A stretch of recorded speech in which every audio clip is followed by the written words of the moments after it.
Yeah.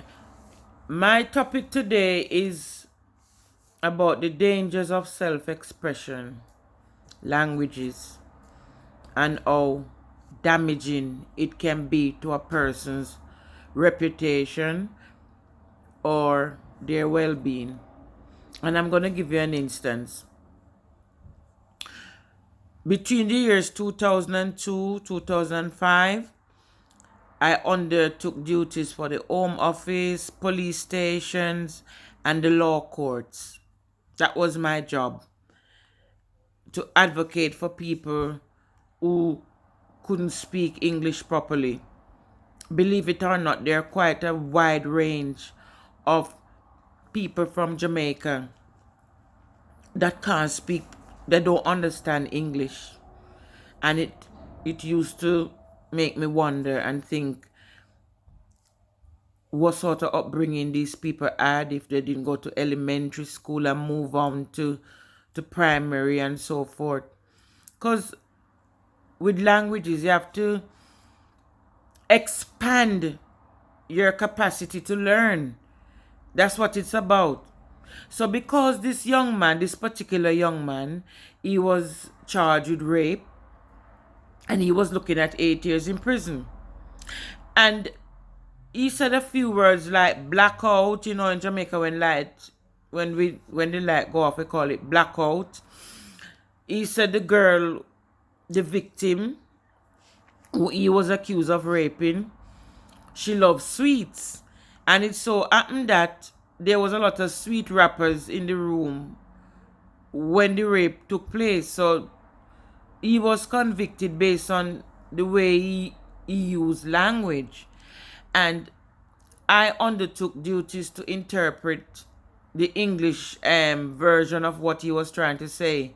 Even the judge asked me if I was sure if that's what he said. Yeah.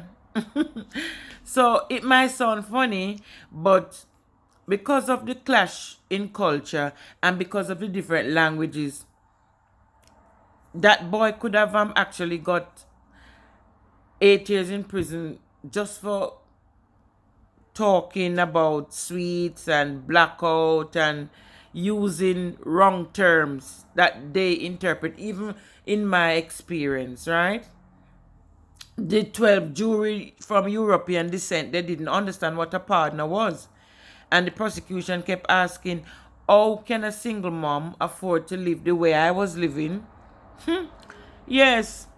How could a single mom afford to live? They video recorded my home to see my chandelier and my lifestyle, and it became a crime the way I was living just because I wanted to maintain a decent level of existence, so to speak. So anyway, this is really about the dangers of because another example that I noticed, it depends. There was one particular girl, she's black skin, that's why I don't do color. I don't do shades. When I see people, I see individuals. I don't see black, white, blue, pink, or anything. You understand? So this particular girl, she's black. She saw me braiding a white girl ear and said to me, how can you be touching these people? You don't think these people, didn't you know these people got hepatitis C? And right away she was stereotyping, because the girl she was trying to put down is actually a reputable girl who's been through the court system, and she was actually studying the same law course that I was doing. You understand me? So you can't just stereotype, look at somebody and say, she called them white trash. I didn't agree with that.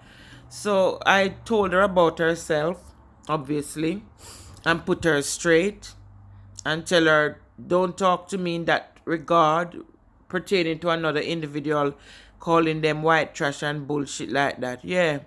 So because of the way she spoke, another girl from African descent, because she live here in the UK quite a few years now, that girl said to me, I didn't know that was how Jamaicans were. And I said, no, love, That's not how Jamaicans were. I'm a Jamaican and I don't call people white trash. For the life of me, I wouldn't do it. I don't agree with it because I myself descend from white, black, Indian. My tribe is mixed up. Yeah, so I'm not going to expose my ignorance by referring to somebody as white trash or black bastard or, yeah, So these are just the things that people do. So in terms of the dangers of culture, right? You I notice people, they look at Jamaicans in a negative way because of the way we dress. Now we don't dress certain way to seek attention or to get noticed by people. It's just self-confidence and purporting this style that is in fashion at the time. So in my experience, I slapped a man in his face so hard, I thought his face was gonna fall off because I was dressed in a certain way that was comfortable to me. This is my body.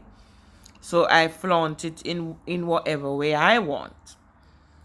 And he touched me inappropriately.